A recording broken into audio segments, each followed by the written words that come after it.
उद्देश्य। इस पाठ के अंत में आप निम्नलिखित सीखने में सक्षम हो जाएंगे।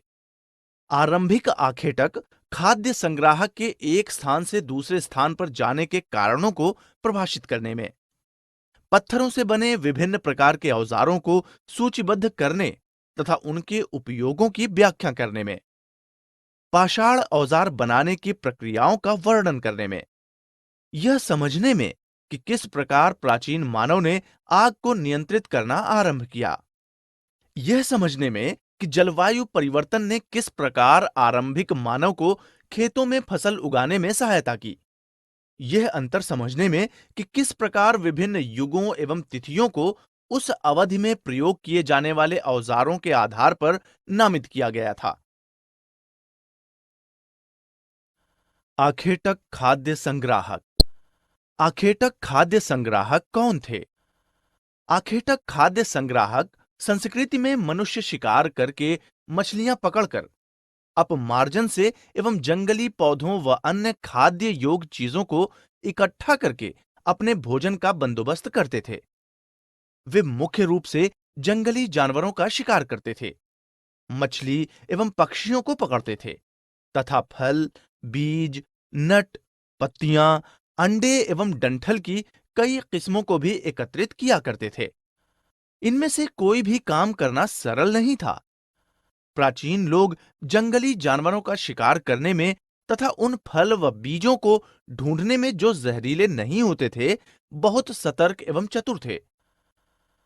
आखेटक खाद्य संग्राहक समुदाय के लोगों के एक स्थान से दूसरे स्थान पर घूमते रहने के पीछे अनेक कारण थे।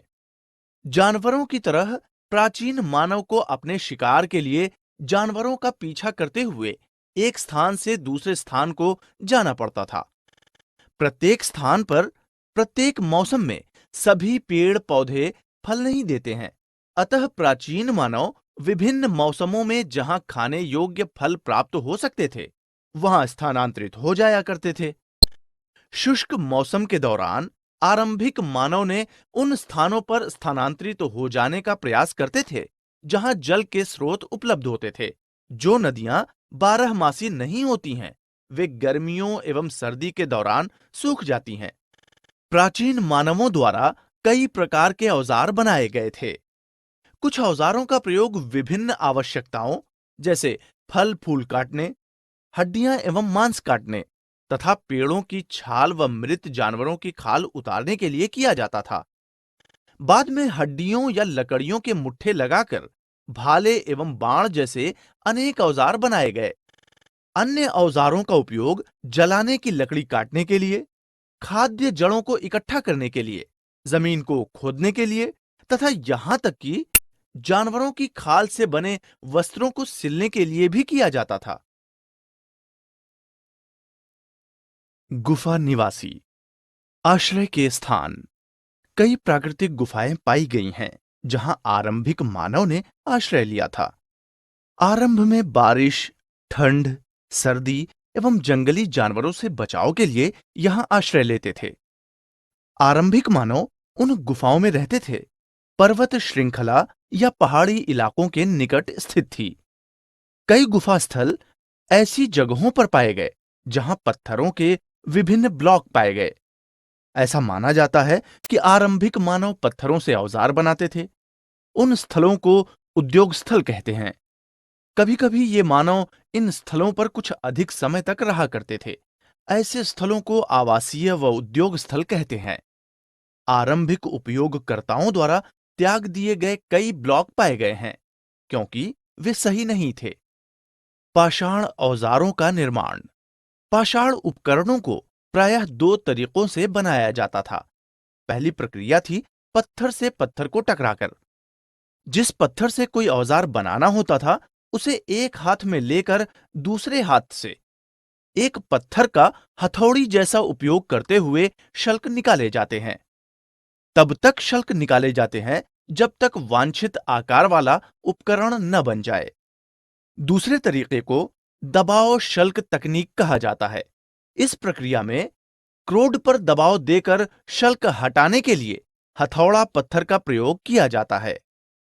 आग की खोज। विशेषज्ञों का मानना है कि कई स्थलों पर प्रमाण मिले हैं कि मानव के आरंभिक पूर्वजों ने 10 लाख वर्ष पूर्व ही आग पर अच्छी तरह से नियंत्रण पा लिया था। कुछ स्थलों पर प्राप्त साक्ष्य संकेत देते हैं कि आग का उपयोग लगभग 20 लाख वर्ष पूर्व आरंभ हो चुका था। प्राचीन पूर्वजों को गर्माहट देने एवं शिकारियों को दूर रखने के अतिरिक्त अग्नि को नियंत्रित करने से उनके लिए मांस एवं सब्जियां पकाना भी संभव हो सका था। विभिन्न पाषाण युग, बदलती जलवायु।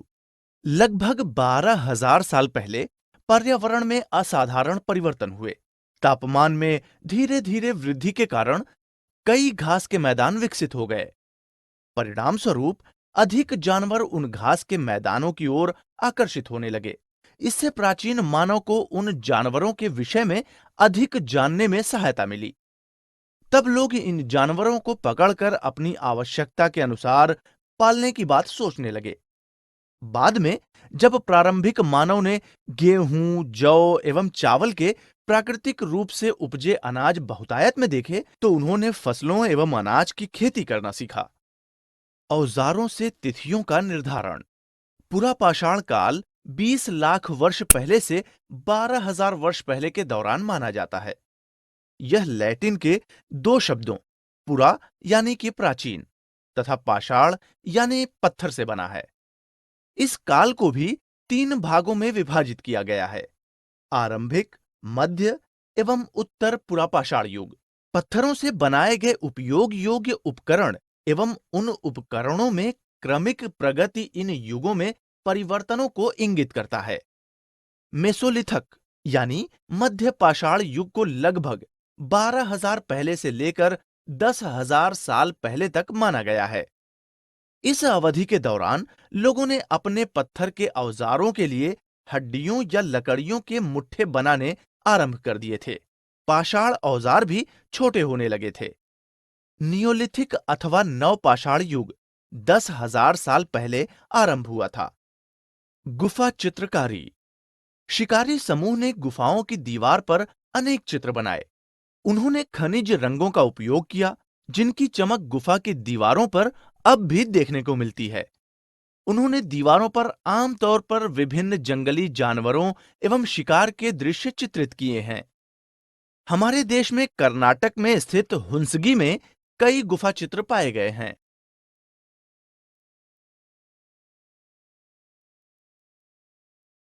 सारांश।